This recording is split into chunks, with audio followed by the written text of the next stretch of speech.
How's it going, everyone? This is Daniel, and in this video we're going to be talking about Tesla stock. So we're going to be talking about exactly what to expect for Tesla for tomorrow. Can we potentially see a bounce? We have an aggressive sell-off that happened today. We're going to be talking about it, why it happened, and we're also going to go over and look at also why other stocks and the crypto market is also crashing today. So we're going to talk about it, all this important information coming up. As you can see over here, we have Tesla stock today that's sitting at $734. We're down 8.25%.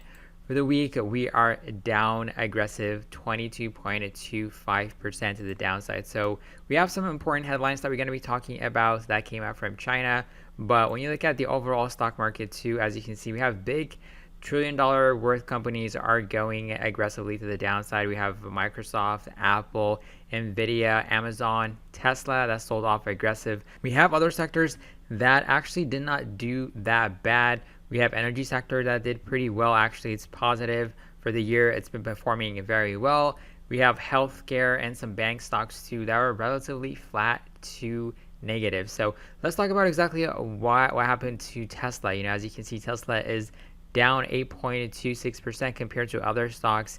It has been aggressively selling off today. So let's talk about it. So we have some important numbers that came out from China, right? So we talked about that there has been a lot of decline with production delivery numbers. Chinese EV companies like Li Auto, NIO, XPeng, mainly due to the COVID lockdowns that happened in China. So it was not a surprise that Tesla China sales numbers went down 98% for April. And also we recently got a news that some of the suppliers in China are actually in shutdown also. So there is going to be some challenges when it comes to ramping up production for the Shanghai Gigafactory. So that's going to be a concern for Tesla in this month and also for Q2. Another important headline that came out today was Elon Musk tweet. He tweeted in the past that he has secured funding to take Tesla private. And as you can see over here, we have the U.S. judge that is saying that his tweet was reckless. So we'll see more developments coming in pretty soon for this case. And investors are definitely happy to hear this, whether the investors are suing, of course. But we'll see how this is going to be developing within the next few days. But let's talk about exactly what to expect for the overall stock market and also for Tesla. We talked about yesterday that we have important data that came out when it comes to inflation. So inflation data came out for April, and it was pretty bad. So we actually got a number that's higher. We got it at 8.3%.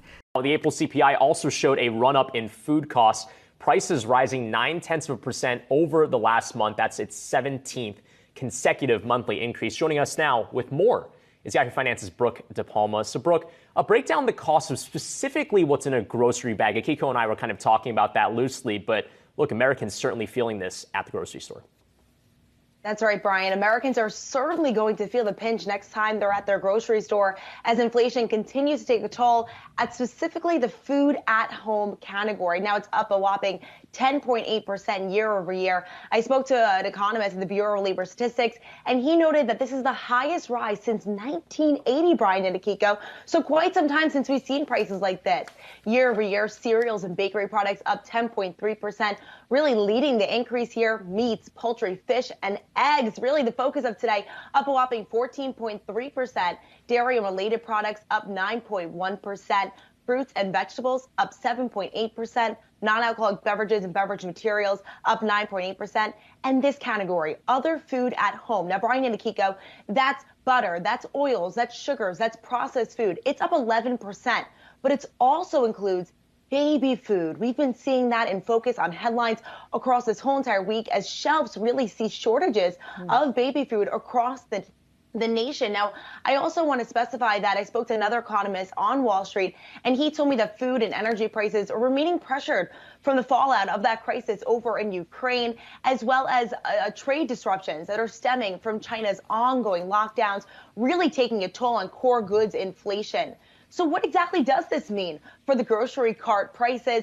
Let's take a look at that. The average prices for the household groceries are as follows. Chicken, you're going to see $1.79 per pound. Eggs, a whopping $2.52 per dozen. 100% ground beef, $4.95 per pound. Milk, $4.01 per gallon. Now, if we head over to another aisle in the grocery store, bananas, 64 cents per pound. Oranges, $1.51 per pound. A higher cost there. Bread, also higher, $1.61. And tomatoes, of course, field grown there, $1.79 per pound. Now, you guys did talk a bit about the eggs at the top of the show. Month over month, we also saw a spike in price of 10.3%, and that's as the highly contagious bird flu hits U.S. farmers across the nation. What this means for grocery stores, well, we'll certainly have to see in the upcoming quarter. And we have some really, really important data also coming out for tomorrow. We have initial jobless claims numbers coming out, continuous jobless claims. And if these numbers are relatively positive, you might see the stock market recovering, and that can definitely help Tesla stock. As you can see, we have S&P 500 ETF SPY, which broke down last week on Friday. Unfortunately, it is just continuously going to the downside. So we are definitely seeing a lot of selling pressure coming in. Of course, the CPI data, the core inflation numbers that we saw today really did not help the overall stock market, and we just continuously making new lows. Really important thing to watch out for the overall stock market, of course, is going to be important economic data is coming out. At least those numbers can definitely help us to find a bottom in the short term. Of course, in the long term, the most important thing is the measures being taken by the Fed, is that making any kind of progress when it comes to controlling inflation? So far, it's not really working effectively because inflation actually went up on April, and we'll see how it's going to be affecting in the month of May when we get the results next month. So another important thing to watch out, of course, is that we have Bitcoin. The crypto markets are just definitely seeing a very massive decline. Also, as you can see, Bitcoin went below $30,000. We actually hit $28,926 a few hours ago.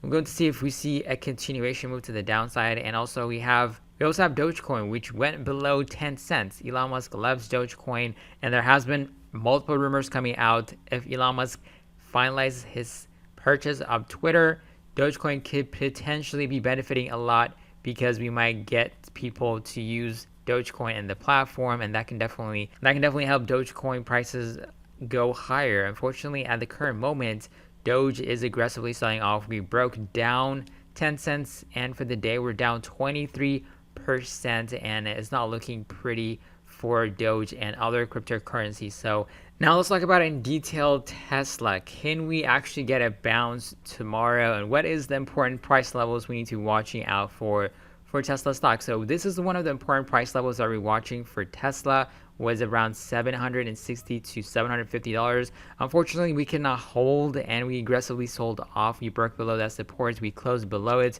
so that's not a good sign. So the other important support level we're watching is $700. This is the support that we made when we had this aggressive sell that happened in spite of the news that came out from Russia and Ukraine. And we actually bounced back relatively good from this price point level. So 700 is going to be a key price point level to watch out for tomorrow.